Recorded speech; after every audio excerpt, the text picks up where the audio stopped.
afternoon, my friends. This is Paul, and today I'm going to be reviewing to you Miitopia for the Nintendo Switch. I already had a review of this for the 3DS version, but since it was on a handheld, I was unable to get you guys footage, so you can finally see it on the big screen, and you can more or less consider this a re-review, because this is a pretty faithful port of the original.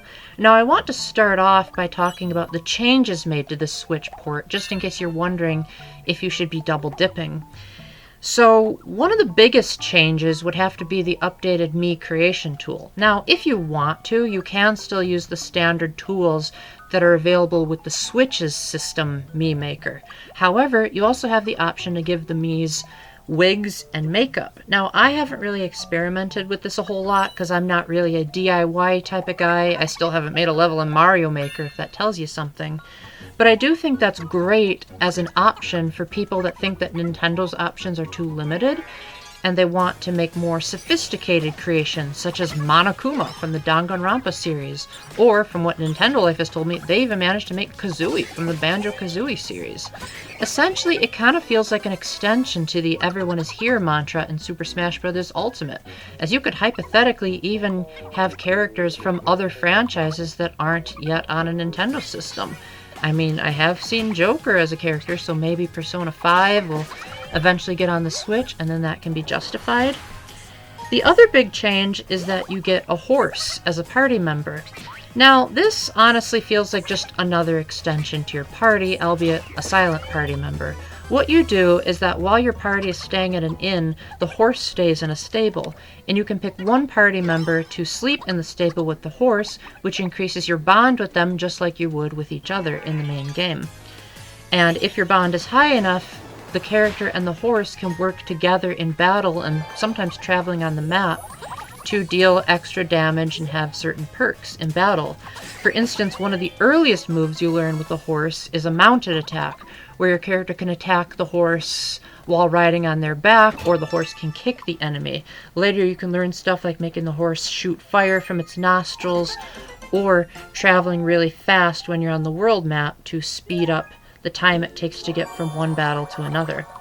Now, the horse kind of makes up its own mind when it wants to act. You can't really control when the horse is going to make a move, but if the horse decides to act on your character's turn and you're not choosing to auto battle, then you can say, I want to use a horse skill, or you can choose to ignore it if you want to do a horseless run. Now, since you can't control the other three characters, they're just always going to use the horse whenever the horse appears. But it is really cool that that gives you the option to underpower yourself if you really think this game is too easy, as the horse definitely speeds things along considerably from the original release. Speaking of speeding things along, the final big addition that I can think of is outing tickets, which allows the characters to go on a very specific field trip that's not just the cruise from the arcade minigame in the original game. Not only are these fully animated, but a lot of them actually have better graphics than the game itself, showing off the Switch's additional horsepower to show off some really nice lighting and graphical effects, especially the water. It's actually kind of stunning and reminds me of the golf minigame in Clubhouse Games' 51 Worldwide Classics. Now, on to what is similar, which is pretty much everything else. So Miitopia is a standard RPG where you wander around automatically on the world map, and then enemies will procedurally stop you in your tracks. You have the option to auto battle, but for the most part you're more of an overseer, as the only character you directly control is your own player character, and you tell them what moves to do. Each Mii is given a personality, and that personality has pros and cons in battle. For instance, someone who's cautious, like me, might be more, I guess, willing to prep themselves for the battle, to brace themselves for the worst. But on the other hand, once they have prepped up, they'll do extra damage by the end of the preparation period. Or if you've got someone who's laid back, that person might mistake which enemy they're attacking, but another option could be that a laid-back person is more willing to share a page of the book when you're on an outing. So there's never a perfect personality, just like there isn't a perfect class. They call them jobs in this game, I guess in reference to how Final Fantasy words it, but you can also give your characters different abilities. Like the thief can set traps so that if the enemy tries to attack you, it'll get ensnared. Or if you're a warrior, you can use your sword to deal more powerful attacks. And you get more jobs/classes as the game progresses. So if you're bored with the limited options that you have at the beginning, rest assured there will be more, and you will eventually learn the ability to change classes. Now you can have up to 4 people in your battles at once, but that doesn't mean you only get 4 party members. However, the game does do a pretty good job of splitting up your party on various occasions, so that if you're overwhelmed by trying to build up the support levels of your party, you have the option to mix and match so that it's a little bit easier to get the different parties on a more even playing field, so that someone that you've had for the first 2 hours isn't as too overpowered over someone that you just got 5 minutes ago. Now, during the battle, the other things you can do are you can put one of the Miis in a safe spot so that the enemies won't attack them, and also they'll gradually refill health and magic points, and also they'll be able to recover from status ailments. This is overall pretty cool, albeit you have to wait for the characters' animations to finish to put them in the safe spot, which honestly isn't too bad because it kind of adds more tension to the battles. You can also give your characters sprinkles, which at first only refill your health and magic, but eventually you can get sprinkles with other effects that I don't really want to spoil for you guys, but the game does continue to innovate and give you more and more options to customize your characters further. Speaking of customization, most of your relationship building and the Tomodachi Life-esque customization comes in when the characters are at an inn. These are at the end of every space on a map, and you'll use the inn to recover all your stats, to grab some HP bananas and MP candies to heal your characters on the road. You also choose which rooms they sleep in, and when characters share a room, including if they share the stable with the horse, that can increase their support. You can also play arcade minigames when you've got tickets, so you can either do a roulette wheel, or you can play rock, paper, scissors to challenge a computer opponent for extra gold. Gold honestly doesn't have as much of a use as I thought it would, as all you really do is your characters will sometimes request to have a new weapon or new armor, and in the case of the early game, they'll ask for more bananas and candy. Most of the time, this is a really cool system because it gives the character sort of a, this is what I want. You're not choosing to upgrade me. I have a mind of my own. Admittedly, there are times when the characters will accidentally buy another banana, but at least they repay you in your gold so that it's not a total lost cause, and you don't have to think, dang, my party's a bunch of nincompoops. You also get food along the way, which you can feed to your party members, but each of them has different taste buds, so depending on how good the food is to them personally, that'll affect how much stats they'll gain or lose. You'll never have stats go backwards, but your meter for progress in, say, increasing your speed might go a little bit backwards if your character hates the food. Usually it's pretty easy to tell what character likes which, as each class has sort of a set amount of parameters for what they would upgrade. Like a thief is going to be really speedy, for instance, but it's still a lot of fun to experiment and see what characters haven't tried which food, especially when you get party members later off in the game and then get some more retro food when you visit an old area. Now, I've been talking a lot of mostly just facts about what is Miitopia, but now let's talk more about what I like and dislike about the game. Well, first off, the main selling point is handled brilliantly, as you're allowed to give every single character in the cast a Mii. So in other words, you create the entire catalog of characters. Now, if you don't have any Miis saved on your system, or if you're just simply not very creative, Nintendo has provided some generic examples of character types, so you can just keep them at that and you can play the game perfectly fine.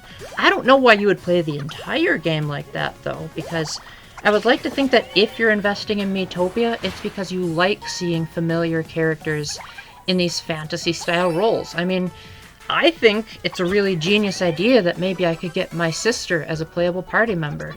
In the case of the footage you're seeing on the screen, the 2 girls that are accompanying me are actually girls in my novel that I haven't published, that I'm really excited to show off to you guys. If you're wondering why Astora is closing her eyes, that's not because I'm trying to be Japanesey, it's because Astora has an injured eye in the book, and I couldn't make only one eye shut, so I decided to make both of them. So overall, it's really great that I can express my personality, and I can even customize the war cry so that if the characters land a finishing blow, they can say things like "Poo-hoo-hoo" from Danganronpa, or perhaps "Be a Laloon" from World's End Club. So it's a great way to really express yourself. And if you further want to express yourself, investing in amiibos will prove worthwhile, as very early in the game you meet a Nintendo fangirl, which I chose to cast as Midna from Twilight Princess, and for each amiibo you give her, you at least get 3 game tickets if you give her a generic amiibo. But some of Nintendo's more popular characters will give you different costumes, such as a Mario hat or a Yoshi costume. Each costume comes with both a hat and an outfit, and while a lot of them are hit or miss, it is at least nice that they're not tied down to gender types. So if you really want to, you could have a guy in a dress, or you could have a girl with Ganondorf's beard. So it's nice that they give you that freedom of expression. However, as much as Miitopia thrives on the customization aspect and truly allowing anyone that you can think of to be in the roles, it kind of stumbles a bit in the gameplay department. At first it's pretty harmless stuff as you're seeing all of these interactions with the characters, especially in the outings, which tend to change every time you go on them. But as you go along, you realize that this game is kind of slow and repetitive. Honestly, most of my footage was spent with me holding down the B button and tapping the A button with the other side of my thumb. Way too late in the game, I learned that you can also use the trigger buttons to forward things, which would have saved my thumb a lot of pain. So I guess you could literally say my hands were hurting like crazy just trying to get this game to hurry up and stop giving me the same line of dialogue for the 100th time. Now, it is nice that as the game progresses, the characters will get into new scenarios. Like, when you get to the desert world, for example, you'll get scenarios where the characters are complaining about the heat. But there's still way too much repetition. You go to the same old inn every single time. They don't redesign the inn. The only thing you get that's even remotely different is that the scenery from outside of a character's window will change. Whoopee! Like, couldn't you change the furniture or the beds? Do you have to keep saying the same old thing? How many times is a character going to read the same story from a book when they're at the library? I get that the Switch version added some new scenarios, but maybe they should have, spread it out more instead of relying on the same old tropes. Not only that, but there are some annoying quirks that weren't ironed out from the 3DS version.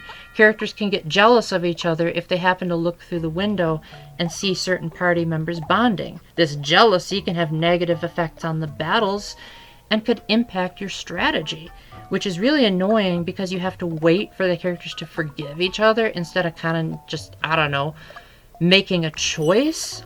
I wish what they would have done is maybe made a system so that instead of the characters automatically getting mad at each other because of events in the story, it would be if you were a bad player and the characters would complain, oh wow, you're making us do this really bad stuff, so that it would sort of be like Harry Potter, where the chess pieces have personalities of their own. I also don't really like how there's just a lot of really weird quirks that seem like basic game design things that you would get past in the testing stage. For example, when you're playing the roulette game, it'll ask you if you want to play again. But even if you don't have any tickets, it'll still ask you to play again. Wouldn't the prompt just not appear in any other AAA games because the game's already detected no more tickets, therefore I can't play? Or if you try to go on an outing with someone who's only sleeping in a room by themselves, the game won't say, oh, you have no one to go with, you'll just sell the tickets. It's no, I didn't want to sell the tickets. Why couldn't that character just go on an outing with a random person? So little things like that just kind of bog down the experience. Now, I'm guessing a lot of you are probably going to play this anyway, just because you think it's so charming and Nintendo-y to see a game where you entirely created your own cast. I just think the gameplay will get really bogged down and really slow, and it may even cause you physical pain if you're playing with the regular Joy-Con controllers by just trying to hurry up the speed and zoom past everything, and not even everything can be forwarded. There will be random times where you'll have to play the game at a sluggish pace, and you can't skip any of the cutscenes, and most of the time the writing isn't even that good. The main reason it feels better than it is mainly because you've got characters that you know in the roles saying the lines. So maybe if you want Donkey Kong to play the gluttonous king, that might make it funnier by nature of who it was, as opposed to the game's writing being actually good. Now, this is a nice, harmless family game. It really only has a couple of crude jokes here and there, but nothing goes into outright suggestive territory unless you really like to look deep into some of the outfits. Overall, Miitopia is a mixed bag.